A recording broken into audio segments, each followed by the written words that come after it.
Man, this guy hasn't worked in a while. So, big shout out, huge thank you to whoever finally took the time to give perpetually unemployed Liam Neeson a film. It is just, it just warms my heart. I mean, he was so great way back in the day. I mean, way back in the day. I don't think, has he done a film since like Rob Roy? I don't know. I don't know if he has, but he's back and he's driving a car around and it's got a bomb in it. This is Retribution. I was clearly joking. He's making a film every 5 minutes. Um, so Liam Neeson's back in a film that took 5 minutes to shoot. Um, he's driving his kids to school, and oh no, he gets a phone call, and oh no, there's a bomb under his car, and he'd better do everything that the guy on the phone says, otherwise, boom. Boom. This is from the director of Predators and Armored. So, you know, movies. Eh, eh. Was really anything on this dude's resume where I was like, wow, this guy is so the director of that? What happened to that guy? Um, it's also not the worst Liam Neeson movie I've seen recently. So that's something. Um, but it's, I don't know. Liam's stuck, guys. He's in this phase. Nicolas Cage, we're trying to pull him out of it. We're trying to give him film work where they just get thrown these. Who is writing these films? Who's directing them? Why are we making these? What, like, why are? God, I mean, like, I think about this argument that we keep having that we had recently with Chris Tuckman bringing up like art is hard, guys. I know what it's like to make a film, and it's like, what is up with these films? Who is making them? Who are these artists that are supposedly working so hard to try to make a good film? You know what's funny is every time I heard about this film Rust, I looked at the cast and I looked at the film and I was like, this film was never meant to be good. They were making a shitty film. She died on a shitty film. It's like she died on the set of Retribution or Nicolas Cage's The Old Way. I mean, these films, we don't even need them. No one needs these films. Um, take the budget for 3 shitty Liam Neeson movies and make one good Liam Neeson movie. There we go. Congratulations. You know, his movies used to be fine. Coming out of the Taken, I enjoyed Run All Night. I did. Walk Among the Tombstones, not bad. He had a couple films there coming out of Taken that were just. Now his films are just awful. Just awful. And he keeps doing them too. He keeps saying yes. He keeps looking at the script and going, yep. Yep. He looks at the script, looks at his paycheck, and goes, yep. And there's a problem with that. And so, yeah, I mean, like, we gotta call this shit out. This is on Starz. It doesn't even have audio description. But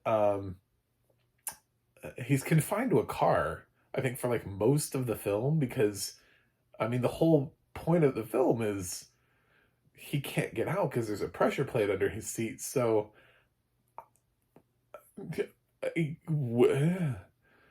there's a scene where like somebody like he's like he has to threaten somebody and like shoot them, and I'm like, I don't understand how this is physically possible. Like, is he in the car? Like, what? Where did he get the gun? Like, where? This is why audio description matters so much, is because I get, okay, so core theme of the movie: guy in car, can't leave car, can't get his kids out of the car because there's pressure plate. If they leave, it triggers it, car explodes. Cool. If we believe the guy on the phone, right? If we believe that voice and take it to heart. I don't know how you choose half the stuff in the film without audio description. I can't really grade this because the film doesn't really make sense. There's one point where he drives around and like some people die, and he's like, "Why did you make me see this?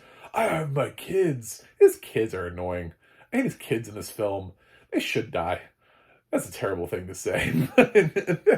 Like when you're in a car with somebody and they're on the phone, you can pretty much hear the phone conversation. And we've all been in that situation, right? Where somebody's got the phone and like you can hear everything that's going on.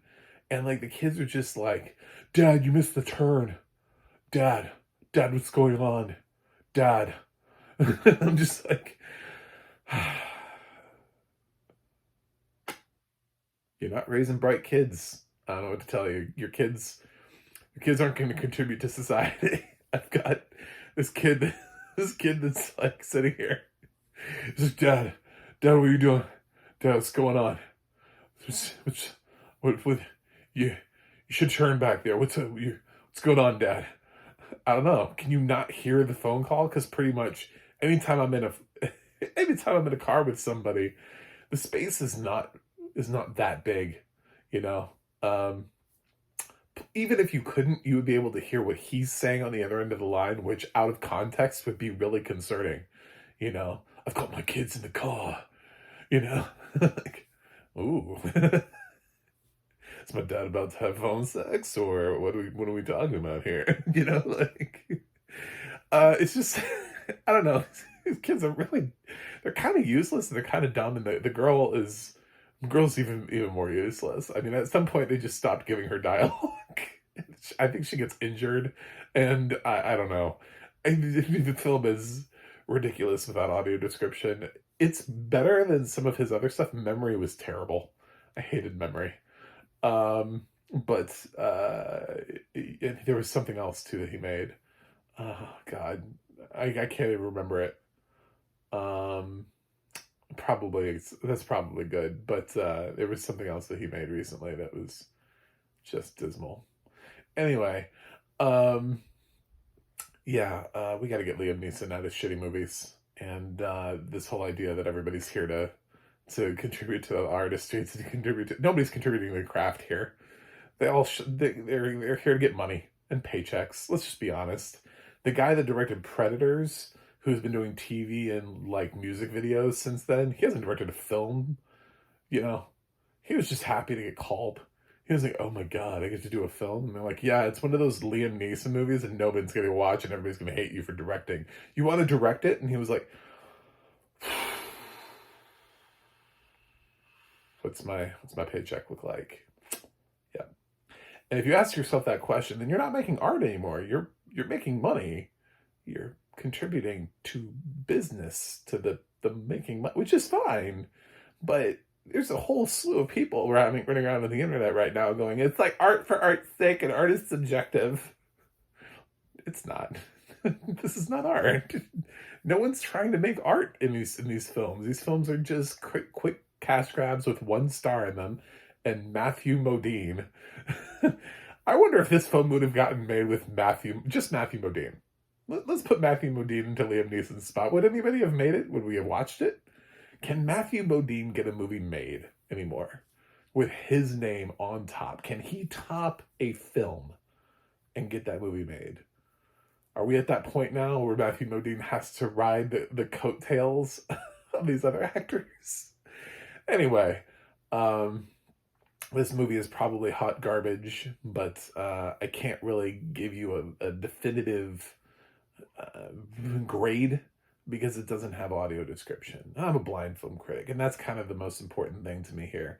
You're asking yourself, why did you watch this? Well, because Starz has been around since the 90s, and whatever excuse they're trying to come up with as to the reason why they don't have audio description is absolutely absurd. And here's the hot take for Starz before I leave this review. You know what's funny is you never hear anybody when you have that conversation about what streaming service do you have. People list a streaming service, even sighted people. You know, they have Prime or they have Netflix or Hulu or Max or, you know, whatever their streaming service is, Disney Plus. I've never run into anybody who I'm like, "Oh, what's streaming service?" Because people always ask me for recommendations because this is what I do. So I'm like, well, I don't know. I don't know what to recommend. What streaming service? No one has ever just told me Starz. No one. Not a single fucking person in my entire life has ever just said Starz. So take that for what you will, you shitty little streaming company. Whatever you're doing it wrong. You're jettisoning your original content immediately after you cancel it. So you can't even find it. Like days after, like immediately when they canceled Shining Vale and Heels, it just disappeared from the streaming service. Gone. Like day of. So if you were a little bit late on watching that final episode, you're screwed. Yeah, just a dumpster fire of a service right now. I don't know what's going on at Starz, but if I was an actor and somebody was like, "Do you want to be on this thing on Starz?" I'd be like, "No, I don't. I'm gonna wait for the next project. Thanks. Bye." Yeah, there's nothing about the service that really strikes me as being longevity, and their lack of accessibility, considering they outdate streaming as a concept. Starz was a cable channel before we ever had Netflix as a thing, like where you could mail videos in. Starz predates that, and they can't figure out how to get audio description. It's taken them this long and they don't know how to do it. At some point you just have to wonder, is it intentionally or are you incompetent? Like which is it? I'm giving Retribution unwatchable. Anyway, thanks for watching. Thanks for subscribing. Please keep subscribing so I can continue to bitch about the lack of audio description and accessibility for my community of blind and visually impaired people. I also have a website, macmovieguy.com. You can follow me on X, Threads, or Instagram at macmovieguy. You can go to the audio description project, adp.acb.org. Let you know what has audio description and where you can watch it. I don't know. Retribution might be on VOD somewhere with audio. I don't know. It did get a theatrical release. I know. Amazing, right? Or at least it was in that, what's that Mondays thing that Regal does? Mystery Mondays. I saw at least one review of Retribution coming out of that. So, and the ADNA.org, that's the ADNA.org, will let you know who's narrating your favorite films television series. That's it for me today. I'm going to watch something else and see you guys on the other side.